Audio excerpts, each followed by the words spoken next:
Els inicis de la transició espanyola, 1975 i 1978. Immobilistes, reformistes i rupturistes. Després de la mort del dictador, 20 de novembre del 1975, el panorama polític presentava tres alternatives. Els immobilistes defensaven la continuïtat del franquisme, mentre que els reformistes apostaven per una reforma promoguda des de les mateixes institucions, que culminés en una lenta i limitada democratització del règim. I, finalment, la majoria de l'oposició antifranquista s'inclinava per la ruptura amb la dictadura i la construcció d'un nou sistema polític, liderat per les forces democràtiques. El govern d'Àries Navarro, el 22 de novembre del 1975. 2 dies després de la mort del dictador, Joan Carles de Borbó va ser proclamat rei, segons les previsions de la llei de successió. El monarca va disposar que continués al capdavant del govern Carlos Arias Navarro, que va incorporar al seu gabinet els reformistes Manuel Fraga i José María de Arelza. Però quan Arias Navarro va presentar el seu programa de govern a les Corts, es va fer evident que apostava pel continuisme del franquisme i que el seu plantejament reformista era del tot insuficient. Les mobilitzacions populars. La Junta Democràtica i la Plataforma de Convergència Democràtica, creades als anys finals del franquisme, es van unir en l'anomenada Coordinació Democràtica. La seva proposta s'expressava en la fórmula de la ruptura democràtica, és a dir, un procediment constituent que, per mitjà d'un govern provisional i d'unes eleccions generals, posés les bases d'un nou sistema polític. A Catalunya, a més de l'Assemblea de Catalunya, al final del 1975 es va crear el Consell de Forces Polítiques de Catalunya, que integrava 11 partits. Les forces antifranquistes van perdre la iniciativa i van promoure una sèrie de mobilitzacions populars, manifestacions, vagues, etc., que reclamaven les llibertats democràtiques, l'amnistia per als presos polítics i els estatuts d'autonomia. Diversos sectors van estar en vagues durant diverses setmanes. El govern de Suárez i la reforma política. El rei Joan Carles I i els seus col·laboradors van forçar la dimissió d'Àries Navarro el 30 de juny del 1976 i van imposar com a successor Adolfo Suárez, un jove polític procedent dels sectors reformistes del Movimiento, que va acceptar conduir les reformes des del govern. Després d'accedir a la presidència del govern, Suárez va iniciar contactes amb les forces democràtiques. A més, va proposar un projecte audaç, la llei de reforma política, que reconeixia, amb limitacions, els drets fonamentals de les persones, la potestat legislativa i preveia un sistema electoral democràtic. La construcció de la democràcia. Els mesos següents de l'aprovació de la llei de reforma política va tenir lloc un procés d'intenses negociacions entre el govern i algunes forces polítiques democràtiques per tal de preparar les condicions per a la celebració d'eleccions generals.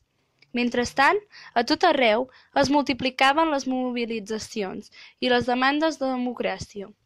El camí vers la democratització es va completar amb una sèrie de decrets que van permetre la llibertat sindical, una amnistia per als delictes polítics comesos durant el franquisme i la legalització dels partits polítics, i es va anar desmantellant totes les institucions franquistes. Es va dissoldre el Tribunal d'Ordre Públic, el Movimiento Nacional i el Sindicato Vertical.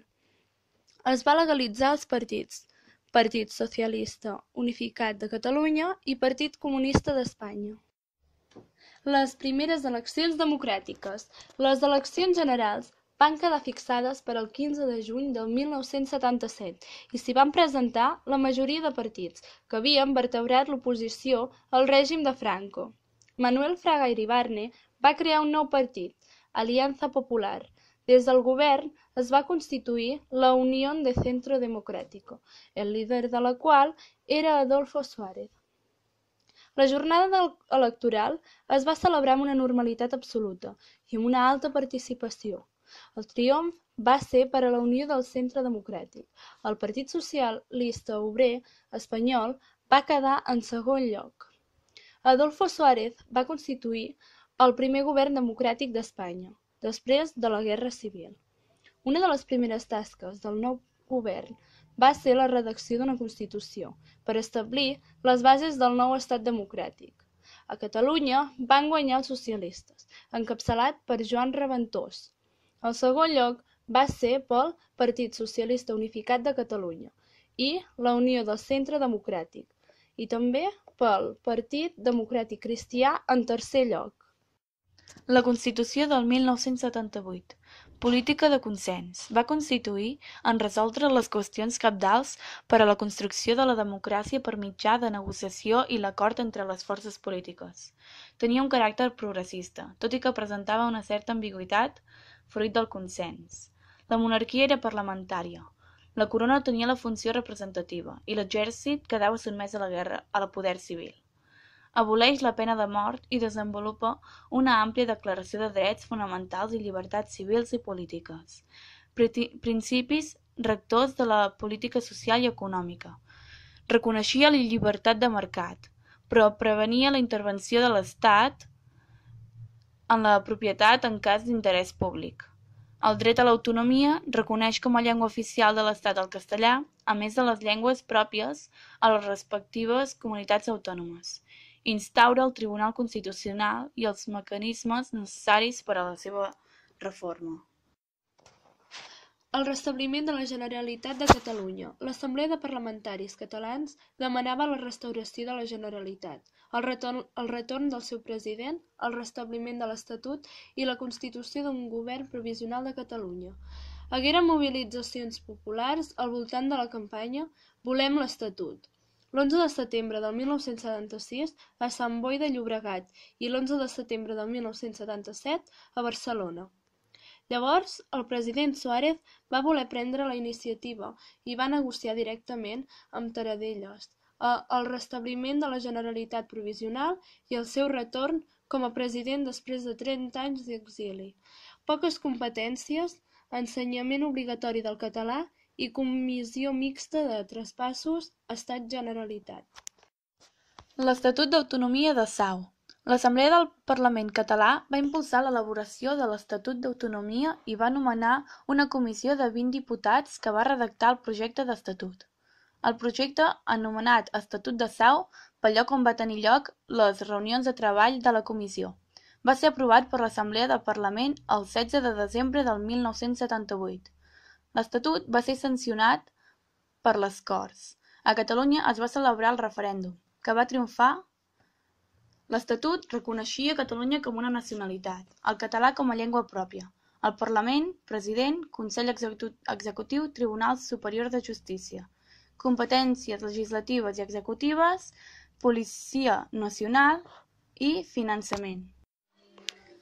L'Estat de les Autonomies. El procés de construcció de l'Estat de les Autonomies es va iniciar a partir del moment en què la Constitució va regular les possibilitats que totes les nacionalitats que ho desitgessin es convertissin en comunitats autònomes, regides per un estatut d'autonomia amb un Parlament autònom elegit per sufragi universal i amb un govern propi.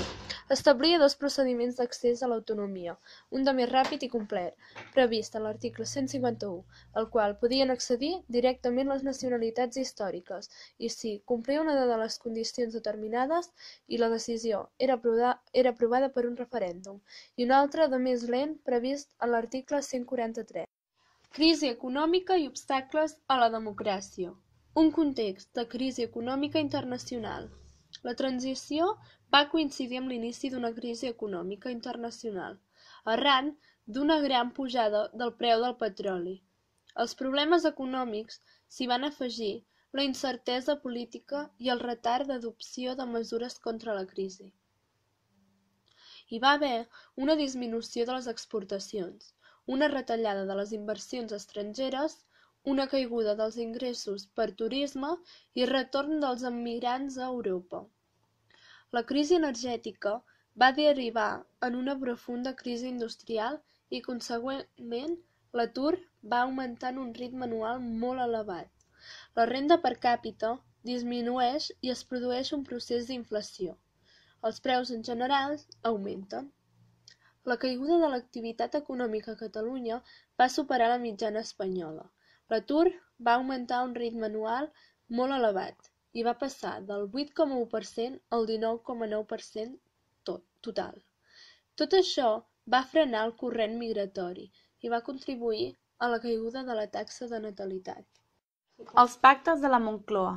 Per fer front a la crisi econòmica, era imprescindible una entesa entre el govern i els partits de l'oposició. L'octubre del 1977, les principals forces polítiques van signar els pactes de la Moncloa, que contenien un seguit d'acords per al sanejament de l'economia i un programa d'actuació política.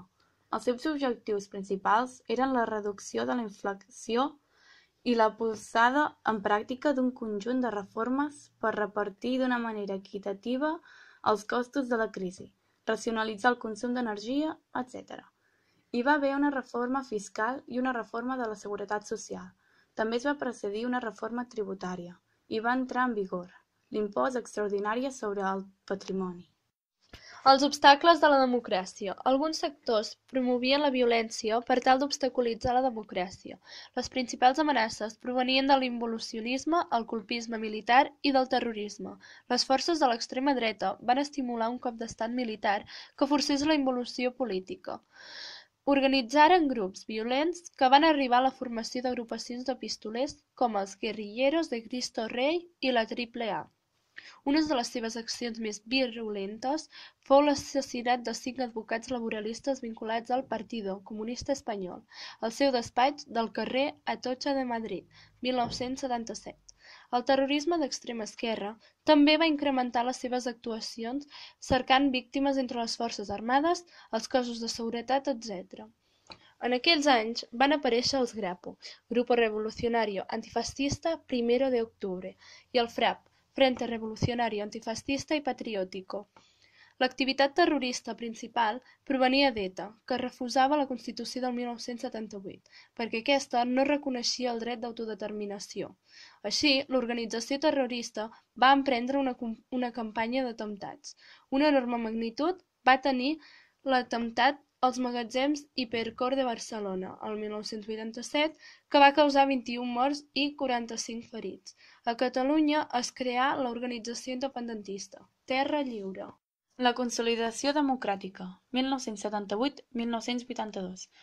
El segon govern de la UCD. Una vegada aprovada la Constitució, Suárez va dissoldre les Corts i es va convocar eleccions legislatives per al març del 1979, que van donar resultats molt similars a les del 1977. El triomf va ser novament per la UCD, que presidia Adolfo Suárez, seguida del PSOE, i a molta distància del Partit Comunista Espanyol. A Catalunya, les forces d'esquerres, Partit Socialista de Catalunya i el Partit Socialista Unificat de Catalunya, van tornar a ser majoritàries. La UCD va formar un nou govern, presidit també per Suárez, i en minoria parlamentària, que va continuar l'activitat reformista, amb les lleis com l'Estatut dels Treballadors, el 1980. Els problemes interns s'hi van afegir al seu fracàs relatiu en les primeres eleccions municipals democràtiques, a partir de les quals es va construir nombrosos ajuntaments d'esquerra, sobretot a les grans ciutats. La crisi de la UCD, la difícil situació econòmica i les accions estabilitzadores d'ETA va produir una debilitat extrema del govern. Al maig del 1980, el PSOE va presentar a les Corts una moció de censura que l'oposició va perdre per un marge molt escàs. Des d'aquell moment, l'activitat governamental es va paralitzar. Davant el fraccionament de la UCD, Adolfo Suárez va dimitir de la presidència del govern i del partit el 29 de gener del 1981. El cop d'estat del 23 de febrer. El 23 de febrer del 1981, mentre en el Congrés dels Diputats estava realitzant la votació d'investidura de Leopoldo Calvo Sotelo com a successor de Suárez a la presidència del govern, un grup de guàrdies civils, comandat pel tinent coronel Antonio Tejero, va irrompre a l'hemicicle, va interrompre la votació per la força i va retenir tots els diputats i el govern sencer. Paral·lelament, el capità general Jaime Milans del Boix va declarar l'estat de guerra a València i va treure les tropes al carrer per imposar un canvi a la política espanyola. Els objectius dels colpistes eren confusos i segurament no coincidents, però tots compartien la intenció de paralitzar el procés democràtic i d'atorgar a l'exèrcit en un paper rellevant en el govern.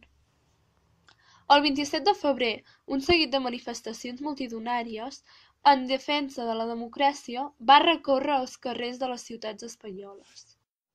El declivi de la UCD. 2 dies després de l'intent de cop d'estat, Calvo Sotelo va ser investit nou cap de govern. Pràcticament, la seva política no es va diferenciar de la de Suárez. El govern va signar amb les organitzacions empresarials i sindicals l'Acord Nacional d'Ocupació per contribuir des del món laboral a l'estabilitat democràtica després de l'intent colpista. Així mateix, la llei del divorci, a la qual s'oposava els grups democristians de la UCD, va ser aprovada a l'abril del 1981, però la llei d'autonomia universitària va ser retirada. L'ingrés d'Espanya a l'OTAN va ser efectiva el 30 de maig del 1982. UCD-PSOE a Llei Orgànica d'Harmonitzacions del Procés Autonòmic. Adolfo Suárez creà el seu propi partit, CDS, Centro Democrático y Social. El 1982 es celebren unes noves eleccions que van donar la victòria al PSOE, la qual cosa posava fi a la transició. El govern de la democràcia, 1982-2008. L'etapa de govern socialista, 1982-1996. Eleccions de l'octubre del 1982, PSOE va obtenir la majoria absoluta. El seu líder, Felipe González, va ser elegit president del govern i el PSOE va mantenir el poder durant 4 legislatures. La majoria absoluta es va renovar en les eleccions del 1986 i 1989. L'any 1993, el PSOE va haver de cercar el suport dels partits nacionalistes per poder governar.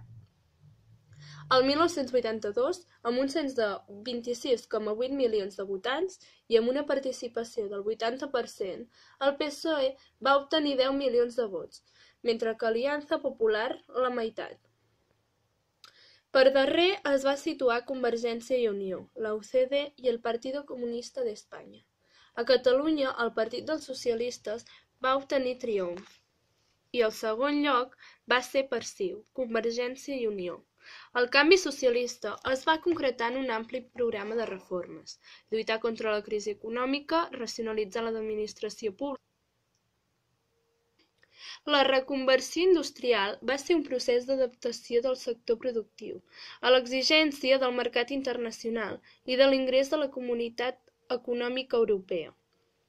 El tancament d'empreses i l'augment de l'atur van provocar conflictes laborals importants en el sector metal·lúrgic, a Sagunt, Biscaia i de les drassanes, Galícia. Les reformes econòmiques van estar acompanyades de reformes socials. Cal destacar la despenalització de certs supòsits de l'avortament i, sobretot, la reforma educativa que va portar l'educació als 14 anys, la LODE, i que prolongava l'escolarització obligatòria i gratuïta fins als 16 anys, la LOCSE. L'any 1983, el Tribunal Constitucional va declarar inconstitucional 14 articles de la LOPA. I amb els articles vàlids es va confegir a aprovar una nova llei del procés autonòmic. Pel que fa a la política internacional, el 12 de juny de 1985 es va signar el Tractat d'Adhesió a la Comunitat Econòmica Europea. Espanya s'hi va incorporar l'1 de gener del 1986. També es va fer un referèndum per ratificar l'ingrés d'Espanya a l'OTAN, que va resultar favorable. Per fer front al colpisme, el govern va emprendre una reforma de l'exèrcit, que va consistir en reduir-ne gradualment la plantilla, modernitzar-ne les estructures i subordinar-lo al poder civil. Per abordar el problema terrorista d'ETA, es va signar el Pacte de Júria-NA el 1988, que unia totes les forces polítiques democràtiques contra la violència. El desgast del govern. Les reformes econòmiques havien suposat un deteriorament de les relacions entre els sindicats i el govern pel fet que els esforços per a la reconversió econòmica havien estat suportats, essencialment pels treballadors. El resultat va ser una vaga general el 14 de desembre del 1988. El govern va respondre amb una sèrie de mesures socials i laborals entre el 1990 i el 1995. Es va universalitzar l'assistència sanitària gratuïta, es va enfortir el sistema de protecció contra la desocupació, es va consolidar i garantir el sistema públic de pensions mitjançant el Pacte de Toledo i va sortir a la llum l'anomenada Guerra Bruta contra el terrorisme amb els grupos antiterroristes de la Liberación. L'erosió del govern socialista es va incrementar a partir del 1992, amb l'arribada d'una nova recessió econòmica de caràcter mundial. Els governs del Partit Popular. Les eleccions de març del 1996 van ser guanyades pel Partit Popular. José María Aznar va ser elegit president del govern, però, en no tenir majoria absoluta, va haver de cercar el suport de les reformacions nacionalistes, CiU, PNB i Coalició Canària. A Catalunya, la victòria va ser pel PSC, seguit per CiU i el PP. La legislatura en minoria. L'acció del primer govern d'Aznar va tenir una orientació centrista. Aznar va fixar la política econòmica com a tasca prioritària. Va mantenir una política social que assegurés l'estat de benestar. Privatització d'empreses públiques per receptar els ingressos per equilibrar els pressupostos de l'Estat. El govern en majoria. Les eleccions legislatives de l'any 2000 van adjudicar al PP la majoria absoluta del Parlament. A Catalunya, el PP va augmentar el nombre d'escons, però va mantenir el tercer lloc. Va elaborar un seguit de lleis noves: la llei d'estrangeria, la llei orgànica d'universitats, la llei orgànica de qualitat de l'ensenyament i la llei de partit. El PP va fer front a qüestions que van provocar una gran tensió social, com el Pla Hidrològic Nacional, l'enfonsament del petroli Prestige, una reforma de subsidi d'atur que va provocar una vaga general on la reforma va ser retirada. Però el fet més polèmic va ser el suport del govern espanyol a la invasió de l'Iraq, per a una força multinacional encapçalada per als Estats Units, manifestacions contràries a la guerra.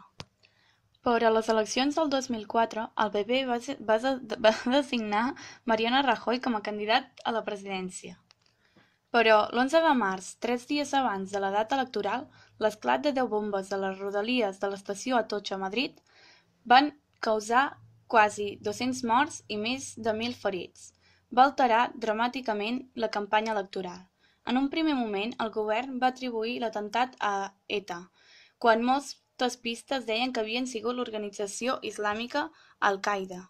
Gran part de l'opinió pública va desconfiar de les explicacions del govern. Els socialistes novament al poder.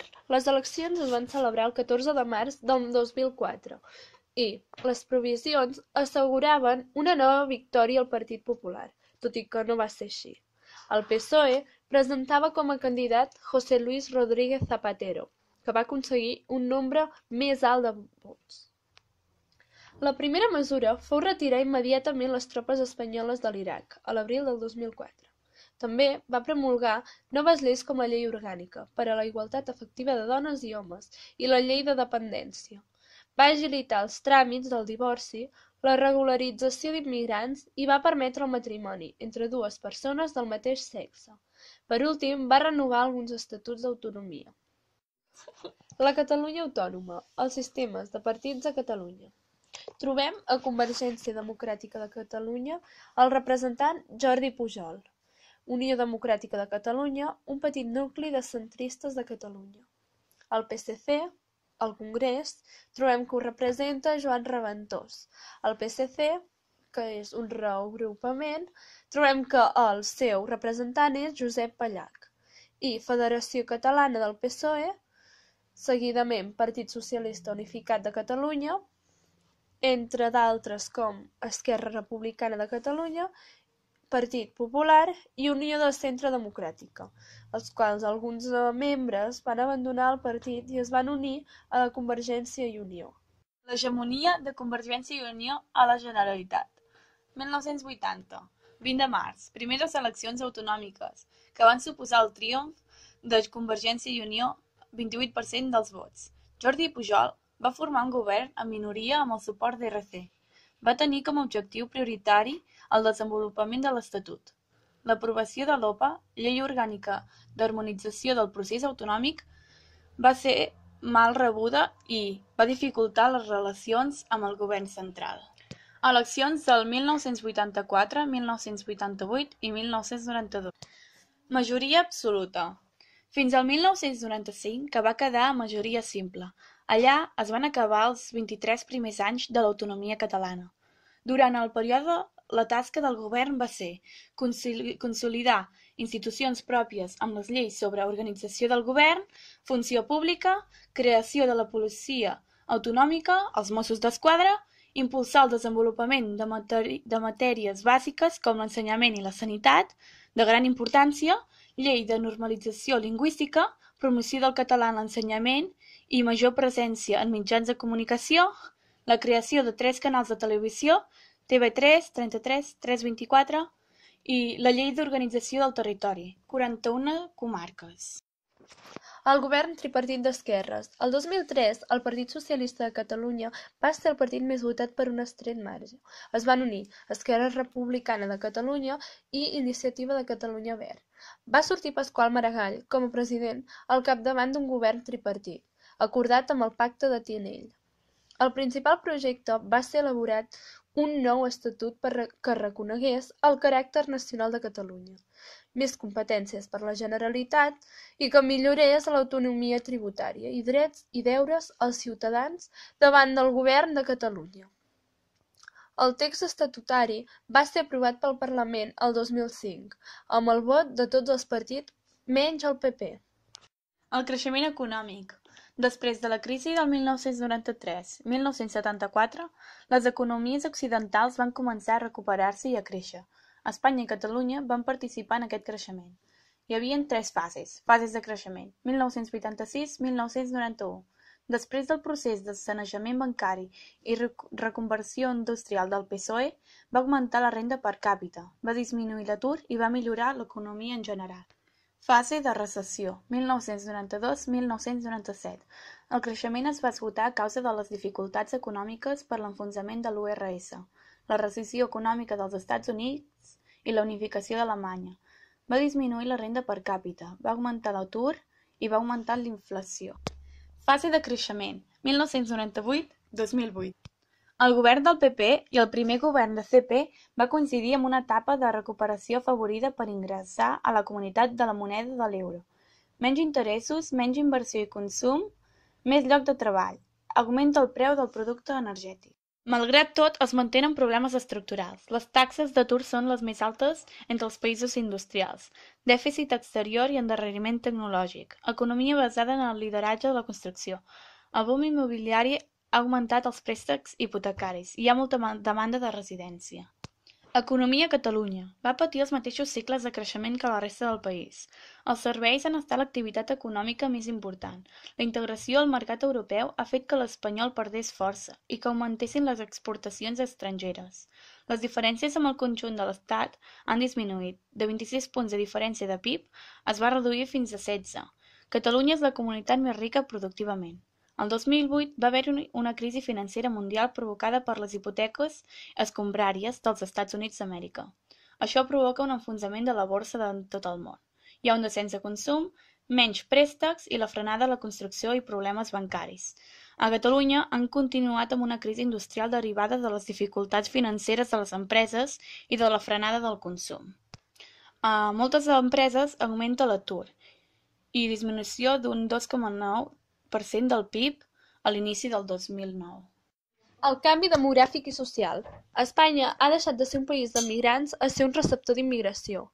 Catalunya ha acollit un alt percentatge d'aquests immigrants. El 1991, els estrangers constituïen un 1,16% de total, mentre que el 2006 els estrangers constituïen un 12,81% del total respecte a la població. L'any 2008 la població va superar els 45 milions d'habitants i a Catalunya els 7 milions. Les previsions de creixement demogràfic de fa anys s'han vist alterades per l'arribada massiva d'immigrants, la majoria del Marroc, l'Amèrica Llatina i entre altres països de l'Europa Est. Una nova estructura laboral. Increment de la població ocupada a Espanya, dels 12,5 milions el 1996 als 20,3 milions el 2007, provocat en part per la incorporació massiva de la dona al treball i acompanyat per la disminució de la taxa d'atur per sota del 9%, tot i que la precarietat laboral afecta gairebé un terç dels treballadors. La crisi iniciada el 2008 ha suposat un canvi. L'atur està tornant a pujar fins al 13% a Espanya, mentre que a Catalunya un 11,8%. El sector primari ha anat perdent treball i importància, mentre que el sector terciari n'ha guanyat molta. A Catalunya els serveis representen el 66% de la població activa. La taxa d'ocupació femenina s'ha duplicat en els darrers 20 anys. La transformació de les mentalitats. L'estructura familiar ha canviat. Han sorgit nous models de família alternatius, com ara el monoparental, parelles de fet, homosexual, entre d'altres. S'ha retardat l'edat d'emancipació dels joves de la llar familiar. El paper de la dona ha experimentat una gran revolució, sobretot amb la incorporació generalitzada al mercat laboral. La societat també ha de fer front a la violència contra les dones en els àmbits socials i familiars, la violència de gènere.